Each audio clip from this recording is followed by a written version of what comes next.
سنخوض معاركنا معهم وسنمضي جموعا نردهم ونعيد الحق المغتصب. نحمده ونصلي على رسوله الكريم اما بعد فاعوذ بالله من الشيطان الرجيم بسم الله الرحمن الرحيم. قال الله تبارك وتعالى ومن كان مريضا او على سفر فعدة من ایام اخر. صدق اللہ العظیم. معزز سامعین، جیسا کہ آپ حضرات کے علم میں ہے کہ روزے کی فرضیت کے حوالے سے شرائط کے اوپر بات ہو رہی تھی کہ روزہ کس کس آدمی کے اوپر فرض ہے، تو اس میں ہم نے چند شرائط ذکر کی، اور اس میں ایک شرط یہ تھی کہ روزہ اس بندے کے اوپر فرض ہے جو مقیم ہو. لہٰذا اس سے پتہ چلا کہ جو مسافر ہوگا تو اس کے اوپر روزہ رکھنا فرض نہیں ہے، اور اس کے لیے بعد میں قضا کرنا یہ جائز ہے. جیسا کہ قرآن کی آیت کے اندر سورہ بقرہ کے اندر اللہ جل شان فرمایا ومن کان مریضا او علی سفر فعدۃ من ایام اخر. لہٰذا مریض جو ہے وہ بعد میں روزوں کی قضا رکھ سکتا ہے. اب سوال یہ پیدا ہوتا ہے کہ مسافر کون ہے اور مقیم کون ہے، تو یہ اہم چیز ہے، اس کو سمجھنا ہے. شرعی مسافر کس کو کہتے ہیں؟ مسافر جو ہوگا یہ اگر 48 میل کا فاصلہ طے کرتا ہے اور دوسرے اعتبار سے 77 کلومیٹر 77 کلومیٹر کا فاصلہ طے کرتا ہے یا اس سے زیادہ کا فاصلہ طے کرتا ہے تو یہ مسافر کہلائے گا، اور اس کے لیے اس دن کا روزہ چھوڑنا یہ جائز ہوگا. مقیم کیسے ہوگا اور مقیم بننے کے لیے کیا شرط ہے؟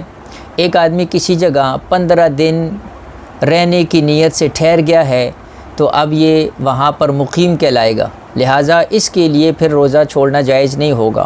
اور اگر 15 دن سے کم جو ہے رہنے کی نیت سے ٹھہرا ہے تو پھر اس صورت کے اندر جو ہے اس کے لیے یعنی وہ مسافر کہلائے گا اور اس کے لیے روزہ چھوڑنا جائز ہوگا. اور ہم نے یہاں پر کہا کہ نیت سے ٹھہرا ہے، لہٰذا اگر ایک آدمی کی نیت یہ ہے کہ بھائی میں یہاں 15 دن ٹھہروں گا اور اس کے بعد یعنی اس کی کوئی کام جو مقصد تھا وہ مقصد پورا ہو گیا، اب واپس چلا جاتا ہے، تو چونکہ اس کی نیت جو ہے 15 دن کی تھی، اگرچہ وہ پہلے واپس آ جاتا ہے تو نیت کا اعتبار ہے اور نیت اس کی 15 دن کی تھی، لہٰذا یہ وہاں پر مقیم ہوگا اور ان دنوں کا روزہ اس کے لیے چھوڑنا جائز نہیں ہوگا. لہٰذا یہ جو ہے مسافر اور مقیم ہونے کے لیے. باقی یہ ہے کہ ایک آدمی نے سفر شروع کیا، اب اس کے اندر یہ شرط نہیں ہے کہ وہ سفر مشقت والا ہے یا مشقت والا نہیں ہے، پیدل ہے یا گاڑی ہے، جیسا بھی سفر ہے اب اس کے لیے اجازت ہے کہ یہ روزہ اس کے اندر چھوڑ سکتا ہے.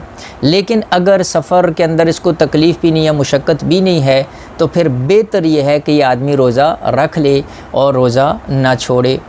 اور ایک اہم مسئلہ جو ہے یہ ذہن کے اندر رکھ لے کہ اگر ایک آدمی سحری تک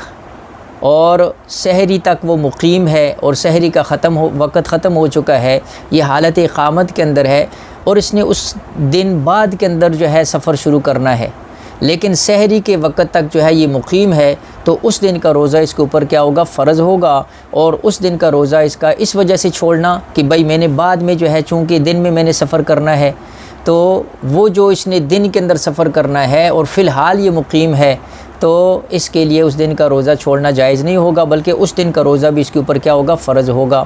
اب ایک آدمی نے جو ہے سفر شروع کر دیا ہے روزے کی حالت کے اندر، اب روزہ رکھا حالت اقامت میں، پھر اس دن اس نے سفر شروع کر دیا. جب یہ سفر کے لیے جاتا ہے تو وہاں پر سفر کی وجہ سے غیر معمولی قسم کی تکلیف مشقت جو ہے اس کو سامنا کرنا پڑ گیا اور بہت زیادہ جو ہے تکلیف ہو گئی.